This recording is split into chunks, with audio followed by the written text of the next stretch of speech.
Bonjour à toutes et à tous. Aujourd'hui, je voulais vous faire un point sur les boutiques Etsy et notamment sur les boutiques qui proposent des choses à imprimer. Alors, bien sûr, vous le savez, c'est ce que je propose moi sur ma boutique.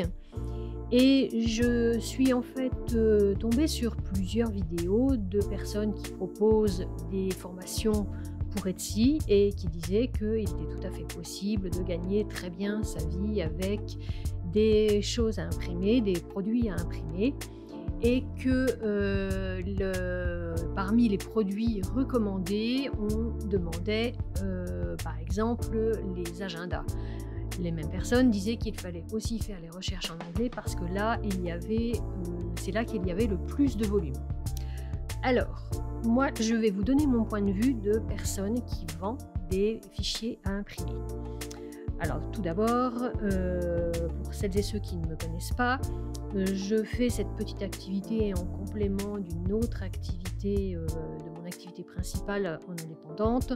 Je connais bien tout ce qui est marketing, tout ce qui est nuances culturelles, tout ce qui est localisation et choses comme ça. Et je voulais apporter mon point de vue pour les personnes qui seraient tentées d'ouvrir une boutique Etsy pour ne vendre que des fichiers à imprimer. Alors, pour illustrer mon propos, nous allons nous rendre sur eRank, qui est un logiciel gratuit spécialisé pour Etsy, qui permet de faire des recherches de mots-clés et de regarder la concurrence qu'il y a pour les mots-clés. Ce que j'apprécie dans ce logiciel, outre le fait qu'il est gratuit et qu'il a des fonctionnalités assez intéressantes dans sa version gratuite, bien entendu, c'est qu'il est possible de faire des recherches de mots-clés par pays.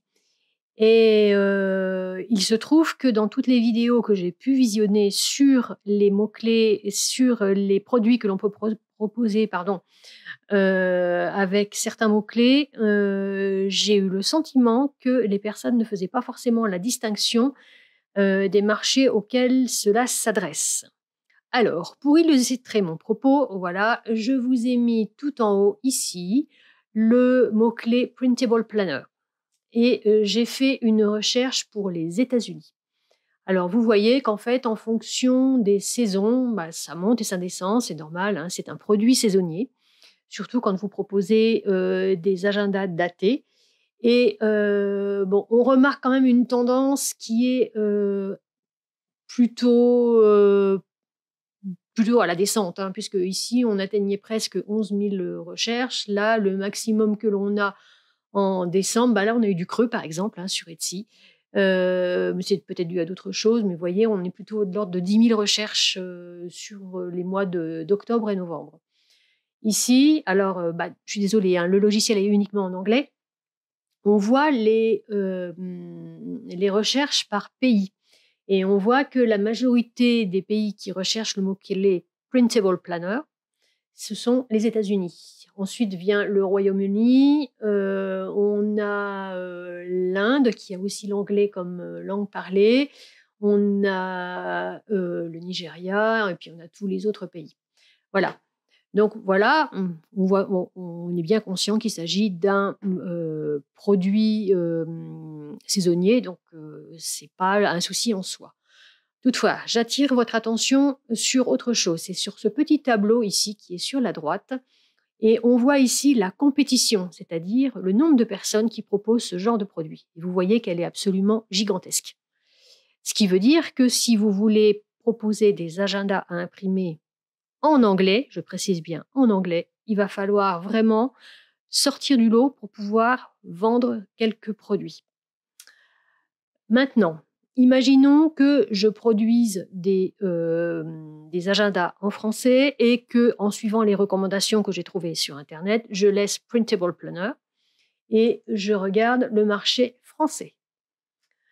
Donc, je vais aller chercher le marché français. Et là, ce que l'on se rend compte, c'est que là, en janvier 2023, janvier 2024, il y a une grosse demande. On était déjà beaucoup moins haut, hein. On a un marché qui est 10 fois plus petit. et que après, il y a eu une descente normale. Il y a eu un léger rebond au mois d'octobre, et après, la demande, elle s'est quand même un petit peu tassée. Là, on avait 725, vous voyez, c'est pas beaucoup, hein. Ce qui veut dire que les agendas avec le mot-clé Printable Planner, ne vont pas se vendre en France. Maintenant, si je fais la recherche d'autres choses, par exemple, on va chercher password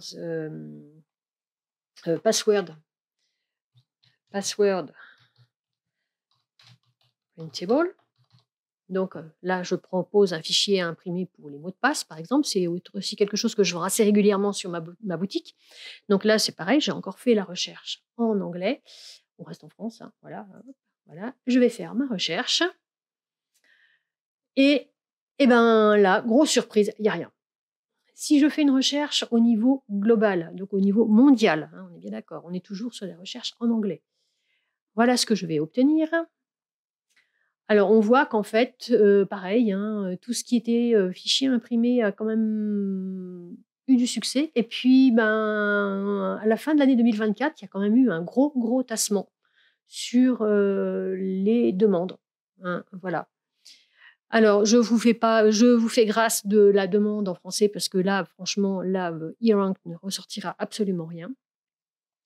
Donc, ce que je veux vous dire avec tout ça, c'est que si vous choisissez de proposer des fichiers à imprimer sur un marché concurrentiel, il est mieux de bien connaître le marché en question. Par exemple, si vous voulez proposer des agendas à imprimer, donc des planners, il faudra bien vous renseigner sur comment percer sur le marché où il y a de la demande, parce que sinon, vous n'allez rien vendre.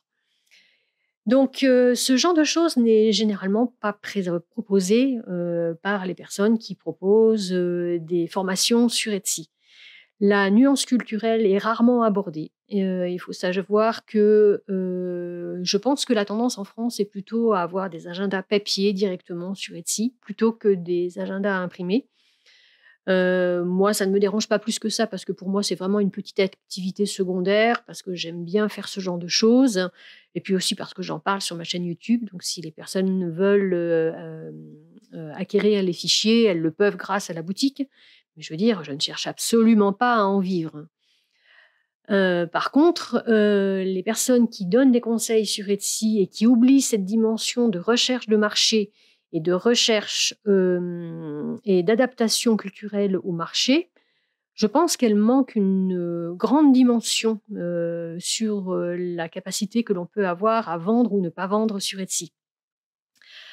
Alors, en plus de ça, Etsy, il faut savoir que Etsy a fait des grosses mises à jour de son logiciel. Il y a eu des hauts et des bas, il y a eu un certain nombre de choses qui fait que globalement, on a eu une baisse des ventes, d'après ce que j'ai pu voir à droite à gauche, une baisse des ventes sur Etsy. Est-ce que c'est un bien ou un mal? Je ne sais pas, je ne peux pas vous dire. Mais voilà ce que je tenais à vous dire concernant les ventes de produits à imprimer. Faites vos recherches en amont. Au-delà d'un outil comme eRank, vous pouvez simplement aller dans Google Trends et regarder ce qui se passe avec les mots-clés, voir s'il y a des tendances de recherche. Et après, si vous voyez un mot-clé intéressant, vous le mettez dans eRank et vous regardez en fonction des pays, si c'est vraiment pertinent. Et à mon avis, seulement à partir de là, vous produisez votre produit à imprimer. Ça ne sert à rien de produire quelque chose s'il n'y a pas de possibilité de vente derrière. Voilà. Donc voilà, c'est tout ce que je voulais vous dire à propos des fichiers à imprimer que l'on peut proposer à la vente sur Etsy. Si vous avez aimé cette vidéo, n'hésitez pas à la liker, à la partager et n'hésitez pas non plus à vous abonner à ma chaîne pour plus de contenu de ce type. En attendant, je vous dis à bientôt dans une prochaine vidéo.